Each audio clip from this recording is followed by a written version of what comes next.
आम्हाला हक्काचे घर द्या. कुरुंदवाड पालिकेत अतिक्रमणधारकांनी महिलांनी मांडल्या व्यथा. अतिक्रमणधारक महिलांना नगराध्यक्षांचा दिलासा. शासन निर्णयाच्या चौकटीत राहून मदत करण्याचं आश्वासन.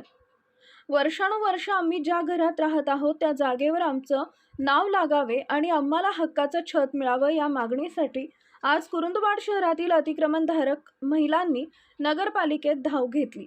कुरुंदवाड अतिक्रमणधारक संघर्ष समितीच्या वतीनं नगराध्यक्षांची भेट घेऊन आपल्या प्रलंबित घरांचा प्रश्न अत्यंत संवेदनशीलपणे मांडला. शहरातील विविध सिटी सर्वे नंबर 1204 ते 1246 आणि वेगवेगळ्या गट क्रमांकांच्या जागेवर अनेक वर्षापासून नागरिक वास्तव्यास आहेत. हे सर्व नागरिक अल्पभूधारक किंवा बेघर असून हक्काच्या घरासाठी शासनाच्या दारी चकरा मारत आहेत. शासनाचं सर्वांसाठी घरं हे धोरण असतानाही आम्हाला मालकी हक्कांपासून वंचित ठेवलं जात असल्याची खंत महिलांनी यावेळी व्यक्त केली.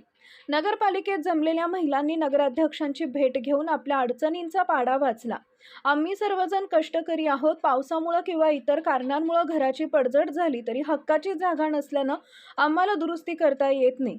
शासनाच्या 6 मार्च 2019च्या निर्णयानुसार आमचे अतिक्रमण नियमानुकूल करून आम्हाला मालकी हक्क द्यावा अशी कळकळीची विनंती यावेळी करण्यात आली. संघर्ष समितीनं दिलेल्या निवेदनात नमूद केलंय की शासन निर्णयातील 1 ते 16 अटी व शर्तींचं आम्ही पालन करण्यास तयार आहोत. प्रशासनानं केवळ तांत्रिक बाजू न पाहता गोरगरिबांच्या निवाऱ्याचा प्रश्न मानवतावादी भूमिकेतून सोडवावा अशी भावना यावेळी उपस्थितांनी व्यक्त केली. या प्रसंगी संघर्ष समितीचे अध्यक्ष शाहीर आवळे, उपाध्यक्ष सुनील कुरुंदवाडे, सचिव रियाज शेख यांच्यासह गीता शिकलगार, सुनीता भोसले, अकेला कोठीवाले व बहुसंख्य मोठ्या संख्येनं अतिक्रमणधारक महिला उपस्थित होत्या. आपल्या हक्काच्या घरासाठी या महिलांनी आता प्रशासनाकडून सकारात्मक निर्णयाची अपेक्षा व्यक्त केली आहे. यावेळी अतिक्रमणधारक महिलांच्या भावना आणि अडचणी समजून घेत नगराध्यक्षा मनीषा डांगे यांनी अत्यंत सकारात्मक भूमिका दर्शवली.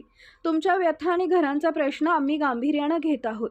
शासन निर्णयाच्या चौकटीत राहून नागरिकांना दिलासा देण्यासाठी जे काही सकारात्मक पाऊल उचलता येईल आणि जे काही शक्य असेल ते सर्व प्रयत्न नगरपालिका प्रशासनाकडून निश्चिंतपणे केले जातील असं आश्वासन त्यांनी यावेळी दिले. नगराध्यक्षांच्या या आश्वासनामुळे उपस्थित महिलांनी समाधान व्यक्त केले. CK News 24 साठी कुलदीप कुंभार.